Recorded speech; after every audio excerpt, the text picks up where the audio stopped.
Selamat malam, salam sejahtera bagi semuanya. Berita merupakan suatu cerita atau keterangan dari sebuah peristiwa yang aktual dan terkini. Sebuah berita tentunya memiliki tumpuan informasi yang menarik dan layak diketahui oleh masyarakat. Maka dari itu, kami akan menyampaikan 9 format berita yang ada di dalam televisi. Dengan saya, Angga Gunawan, NIM 21950331. Saya, Manisha Yasmin dengan NIM 21950334. Saya Sifarindet Maja dengan NIM 21950308. Kita mulai dari format pertama. Format yang pertama adalah reader. Reader merupakan bentuk berita yang hanya terdiri dari beberapa kalimat saja yang dibacakan oleh presenter. Reader biasanya terpaksa dibuat jika jurnalis baru mendapatkan informasinya saja, belum ada video maupun rekaman wawancara narasumber. Berikut adalah contoh format reader. Virus COVID-19 yang mewabah di sejumlah negara justru dimanfaatkan oleh sekelompok pemuda di Sumbawa Besar, Nusa Tenggara Barat dengan membuat video jahil. Mereka berakting seolah-olah baru pulang dari Tiongkok dan menularkan virus corona. Video ini langsung mendapat hujatan dari warganet. Melihat reaksi warganet yang resah dengan video ini, polisi pun memanggil para pelaku beserta orang tuanya. Format yang kedua adalah voice over. Voice over merupakan format berita di mana presenter membacakan narasi isi berita atau menjelaskan isi berita dari visualisasi yang ditayangkan. Berikut adalah contoh format voice over. Rabu pagi, hari ketiga pasca Wisma Atlet Kemayoran difungsikan sebagai rumah sakit darurat COVID-19, sejumlah mobil berdatangan menuju Tower 7 dengan menunjukkan surat rujukan rumah sakit sebelumnya. Di hari ketiga, jumlah mobil pribadi lebih mendominasi dibandingkan dengan mobil ambulans. Setiap pasien yang datang harus menunjukkan surat fisik rujukan dari rumah sakit sebelumnya. Baik ambulans maupun mobil pribadi yang datang ke rumah sakit darurat COVID-19, hampir seluruhnya berplat B atau Lalu yang ketiga adalah voice over grafik. Berbeda dengan voice over grafik ini, presenter menyajikan sebuah grafik, lalu presenter juga akan melakukan interaksi terhadap grafik yang ditayangkan. Lalu berikutnya ada contoh format voice over grafik.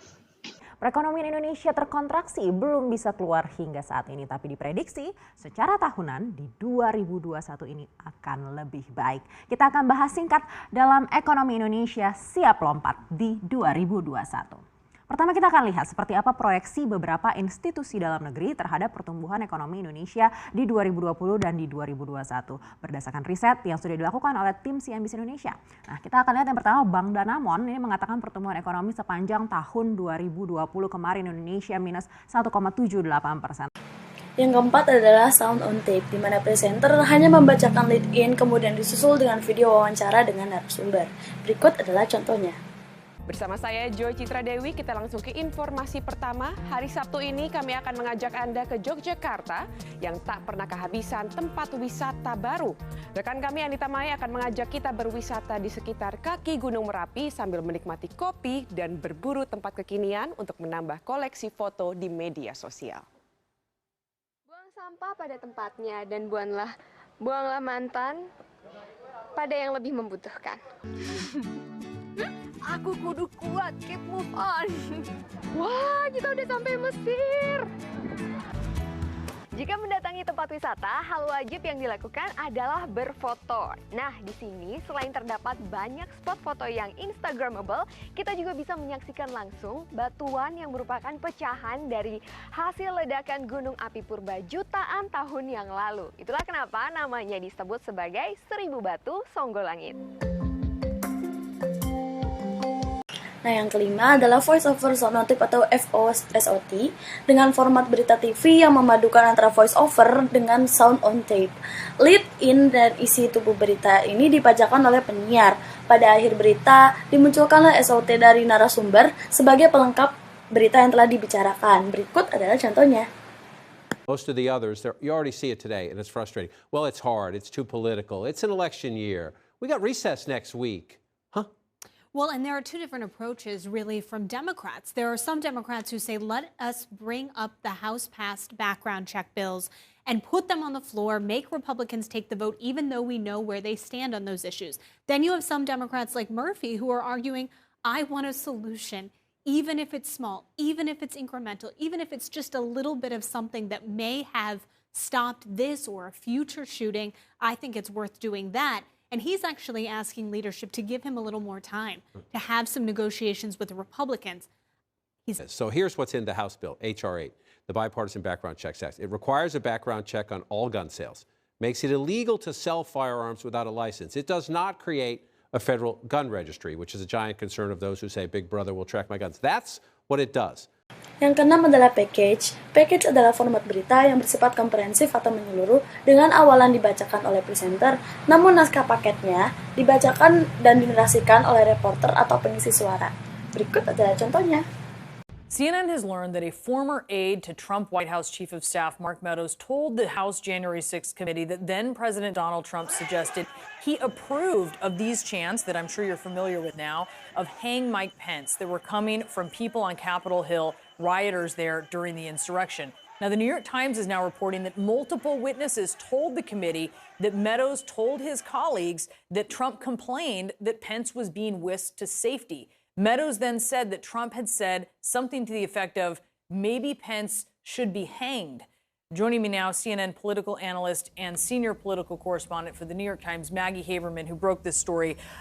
Maggie, you do note in your story that it's not clear what tone Trump was said to have used, but nonetheless, I think it's important to put this reporting in the context of what we know about how Trump felt about Pence at the time. That's exactly right, Brianna. Look, we know that Trump was furious with Pence. I'm not sure bluntly how much it matters what the tone was, but we just wanted to make that clear for readers. We know at the time that Trump was venting to aides that Pence was not doing what he wanted, which was, exerting a power that Pence had told Trump he didn't have to interfere in the certification of the Electoral College vote in Congress that day. Adapun format berita bagian ketujuh, yaitu reportase. Reportase merupakan serangkaian proses kegiatan penyampaian berita tentang fakta dalam suatu peristiwa yang dapat dilihat secara langsung maupun dilakukan sebelumnya. Contohnya sebagai berikut. Ya, bagi warga Palembang, kabut asap paling pekat terjadi di pagi hari dan sore hari. Sementara saat siang hari, kabut asap cenderung tak terlalu dirasakan dampaknya. Ya, Andri Suryawenata di Palembang akan memberi laporan pandangan mata terkait kondisi kabut asap saat ini. Silakan, Andri.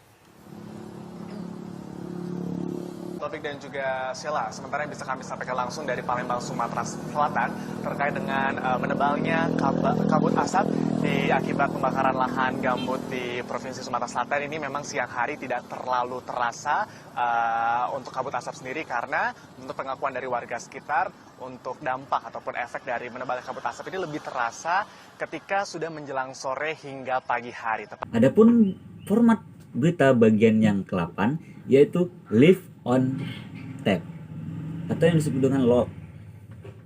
Live on Tape adalah format berita televisi yang direkam secara langsung di tempat kejadian, namun siarannya ditunda ataupun didelay. Jadi, reporter merekam dan menyusun laporannya di tempat peliputan dan penyiarannya baru dilakukan kemudian. Contohnya sebagai berikut. Ya, selamat sore pemirsa. Kali ini saya sedang berada di Stadion Maguwarjo Sleman. Dan di depan stadion ini sudah digelar pasar Ramadan yang dapat menjadi tempat bagi Anda untuk berburu takjil. Tertarik mencobanya? Berbagai macam sajian buka puasa seperti es pisang hijau, aneka gorengan, hingga nasi uduk dapat Anda temui di sini. Di daerah istimewa Yogyakarta sendiri, terdapat banyak sekali tempat-tempat yang menggelar pasar Ramadan. Sebelumnya dengan Ibu siapa? Saya Bu Ama. Bu Ama. Asalnya dari mana, Bu? Saya sebenarnya asli sini, Mas. Bapak saya Jogja, ibu saya Madiun. Tapi kalau suami saya kan orang Sumatera. Makanya jualannya es campur Medan. Adapun format berita yang ke-9 yaitu yang terakhir, Live by Phone. Live by Phone merupakan format berita yang dilakukan oleh presenter membacakan lead berita, setelah itu menyambungkan ke telepon dari studio kepada reporter. Reporter melakukan ataupun melaporkan berita melalui via telepon. Contohnya sebagai berikut.